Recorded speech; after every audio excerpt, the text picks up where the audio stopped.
Hey girl, hey, welcome to my very first video of 2025, which is my updated 4C hair, natural hair wash day routine, specifically for the girlies that want to know how to wash out that quick weave for minimum breakage. So let's jump right into the video.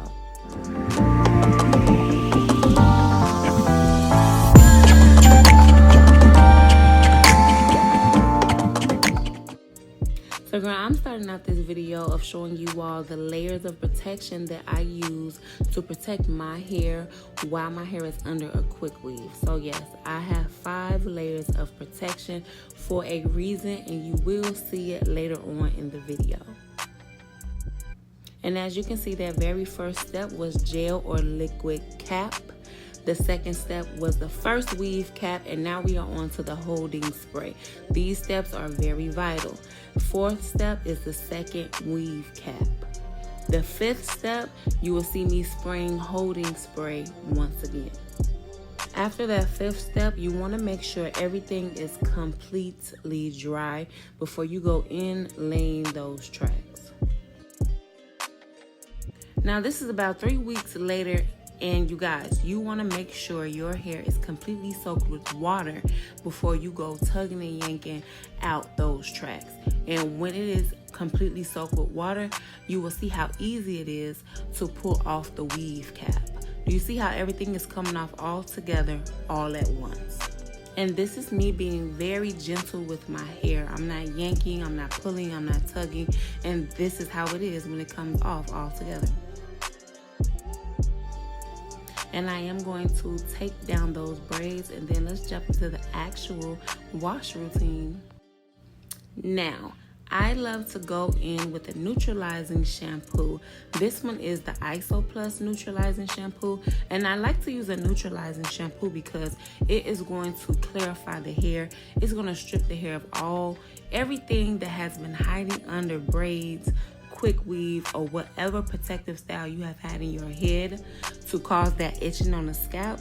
It's going to break all of that down, and it's going to clear all of that away. So that is the reason why I like to use a neutralizing shampoo.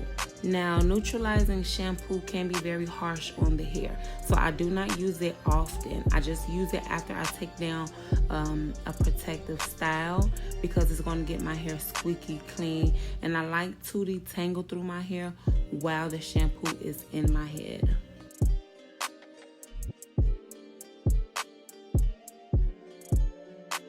And you guys, it might not look like I have a lot of hair, but my hair is very thick, so I have to go and move in sections when it comes to like my wash day process, just to make sure I'm getting every strand of my hair absolutely clean. And you will see the difference from the first wash and the second wash. That first wash, you won't get a lot of suds, but check the second wash right there. That's the second wash. You see how it's sudsier? The cleaner the hair is, the more you will see the suds. For everyone that didn't know that. And after 3 weeks, scrub that scalp like it's nobody's business. Make sure your scalp is clean, please.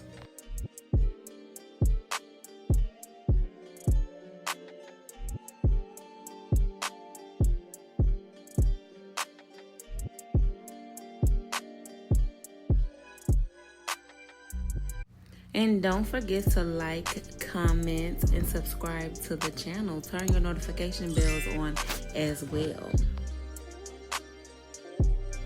And after 3 weeks, braids, a quick weave, washing and detangling my hair, this is the only shedding I got out of my hair.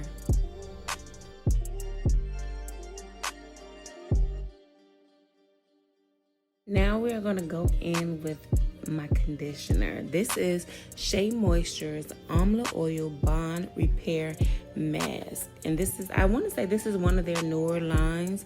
This line here repairs the damaged hair bonds and 84% less breakage.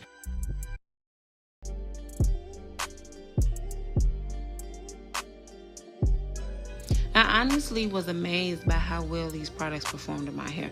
First of all, it smells like vanilla. Like, imagine your whole shower smelling like vanilla. Girl, outside of your skincare products, your hair smell like vanilla. please. And then it was so easy for me to detangle my hair. All of my thick, curly hair girls know what I mean. The slip was amazing.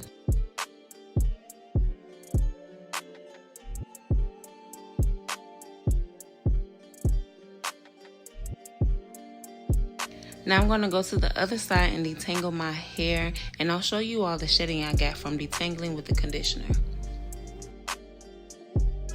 Cover with a cap and leave it in for about 10 to 15 minutes. Okay, now that we are out of the shower, we're going to move to the Bond Repair Leave-In Conditioner.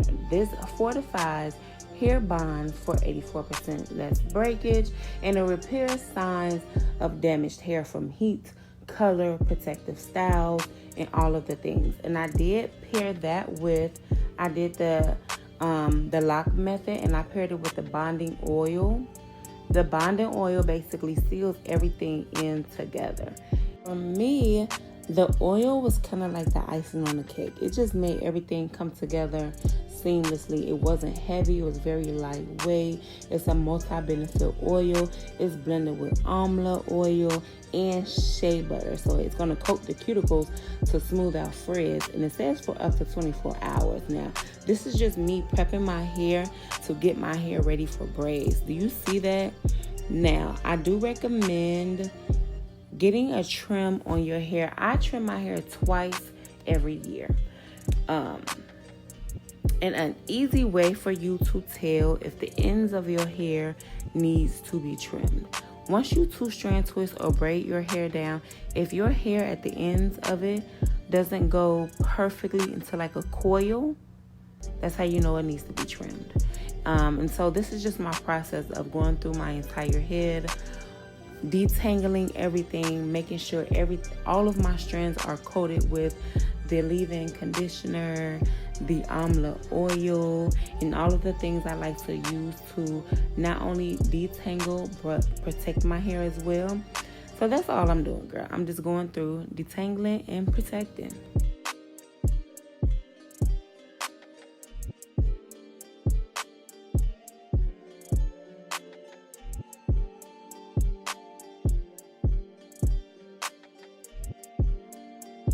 And remember, when you are detangling your hair, it's very important that you coat the ends of your hair very well with moisturizer, with conditioner, with whatever it is that you're putting on your head. You have to remember that the ends of your strands are the oldest part of the hair. So you want to make sure they get just as moisturized as the roots, okay? Work that product in. Make sure it is penetrating the hair and not just sitting on top of it as well. So if you need to get a hair steamer to help those products penetrate in your hair better, that's what you have to do. I think usually low porosity girls with low porosity hair might have to use a steamer to get their products to penetrate better into their hair. And low porosity just means that your hair takes longer to absorb water, absorb product, absorb whatever it is that you might be putting in your hair. Your hair might take longer. So that's what low porosity is. And I know that if you get a hair steamer, it helps tremendously.